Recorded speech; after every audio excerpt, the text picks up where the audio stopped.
moi, c'est ce que j'ai aimé quand même pendant les trêves internationales, des équipes africaines solides en défense. Parce qu'on sait, si on va à la Coupe du Monde avec des équipes africaines solides en défense, on a vu ça quoi, avec le Maroc. Le Maroc, c'est à l'arrivée jusqu'en demi-finale parce que le Maroc était solide de défense. Le Maroc était solide derrière. Quand je vois l'équipe comme l'Algérie battre 7-0 et fait 0-0, il ne pas prendre les billes après 2 matchs de ce niveau.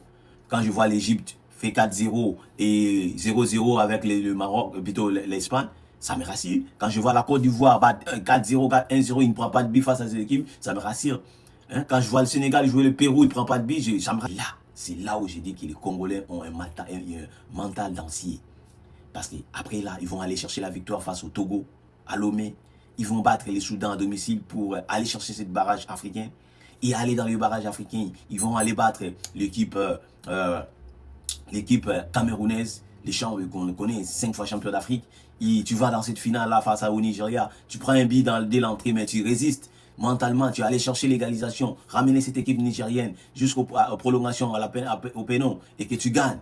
Et que là, tu subissent les pressions avec les recours du Nigeria qui va aller parce que non, les joueurs congolais n'étaient pas éligibles. Les trêves internationales qui a vraiment été mouvementée, on a connu quand même beaucoup de choses, beaucoup de bonnes choses avec des sélections africaines qualifiées pour la Coupe du Monde qui sont en général bien comportées. Hein. Ils ont ramené quand même beaucoup d'assurance à l'Afrique.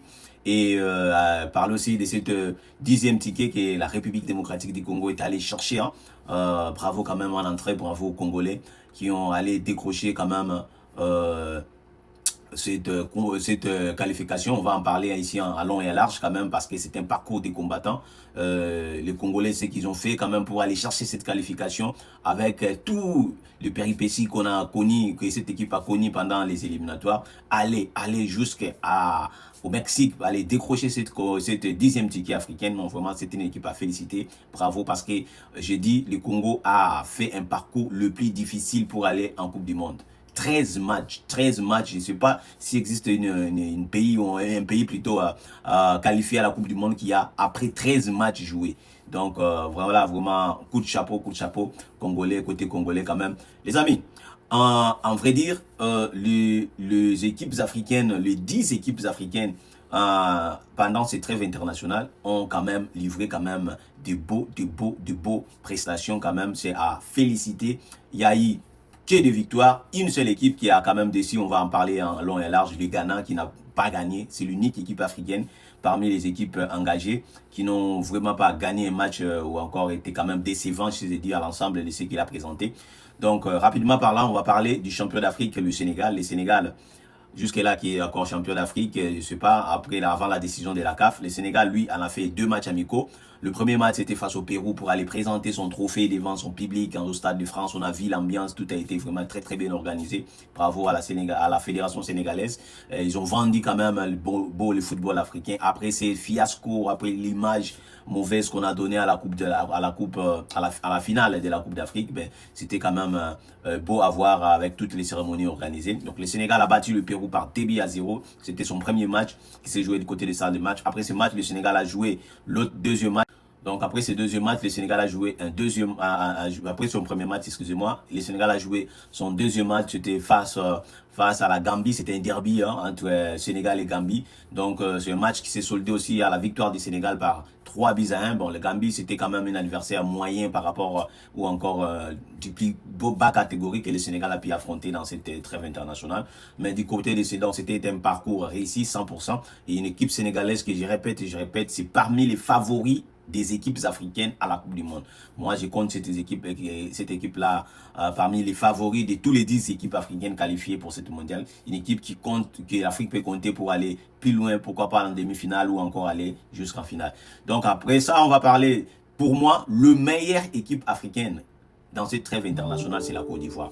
La Côte d'Ivoire, tout fait tout flamme, bravo aux Ivoiriens.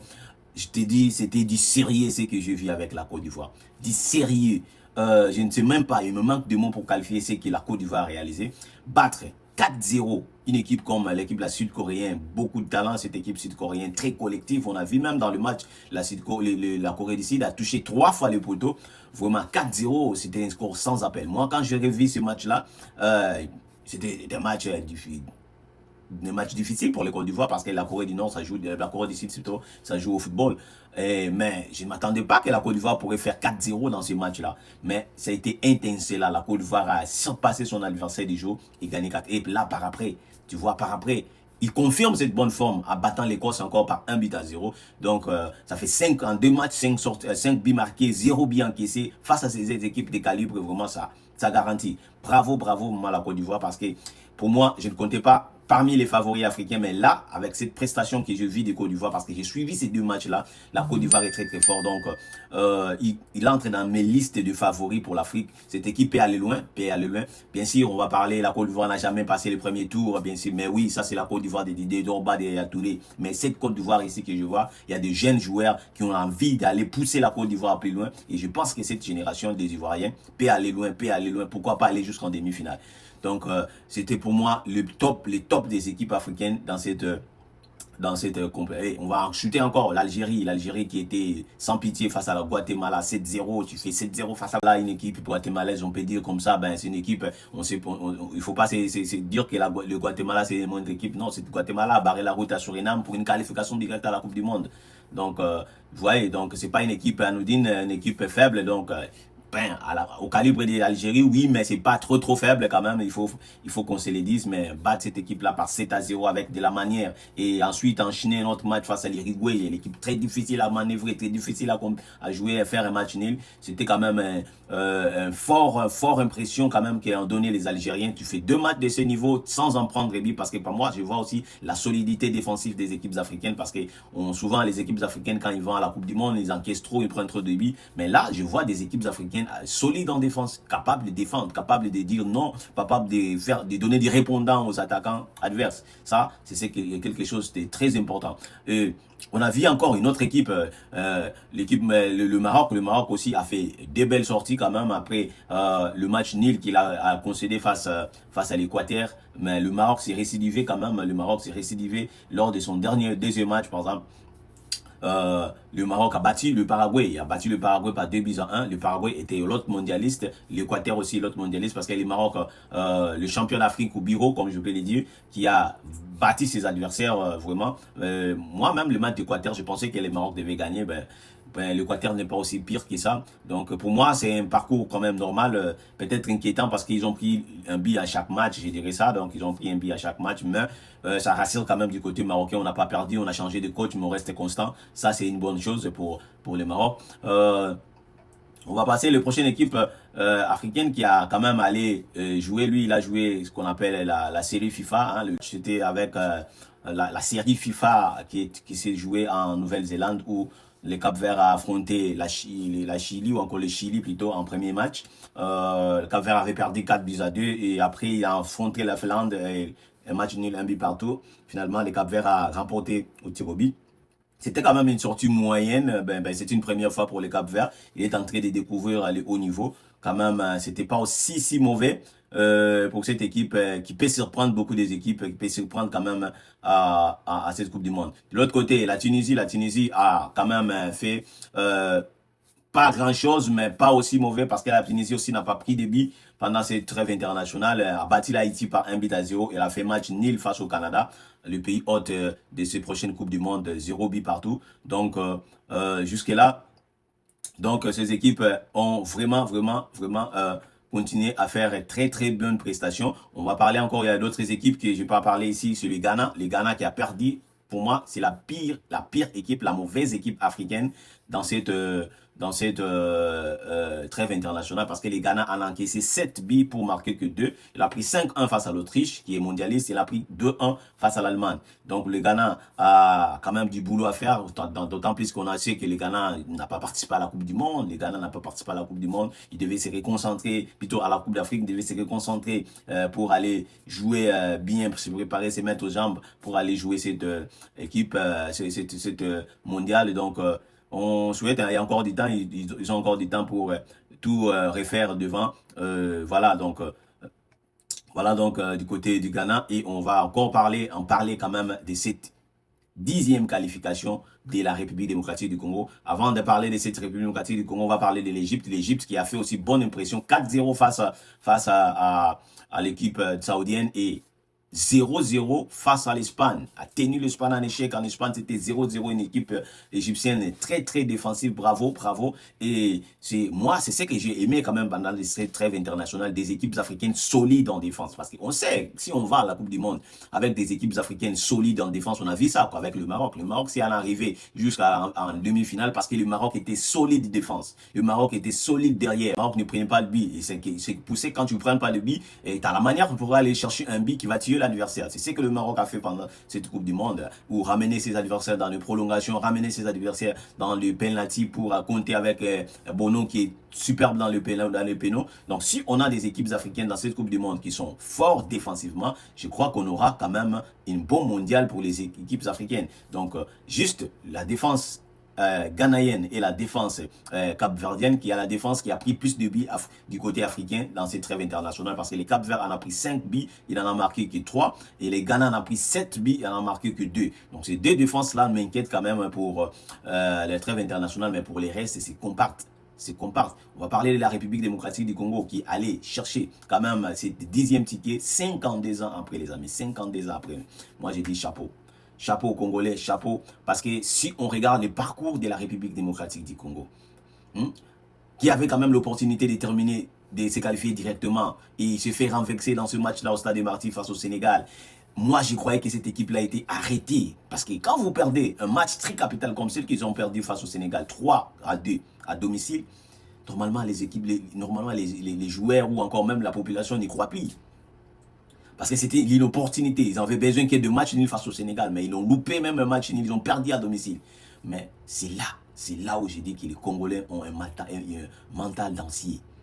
Parce qu'après là, ils vont aller chercher la victoire face au Togo, à Lomé. Ils vont battre les Soudan à domicile pour aller chercher ce barrage africain. Et aller dans le barrage africain, ils vont aller battre l'équipe camerounaise, les champs qu'on connaît, 5 fois champion d'Afrique. Tu vas dans cette finale-là face au Nigeria, tu prends un billet dès l'entrée, mais tu résistes. Mentalement, tu vas aller chercher l'égalisation, ramener cette équipe nigérienne jusqu'aux prolongations, au pénal, et que tu gagnes. Et que là, tu subissent les pressions avec les recours du Nigeria qui va aller parce que non, les joueurs congolais n'étaient pas éligibles. Tu subisses toutes ces pressions-là.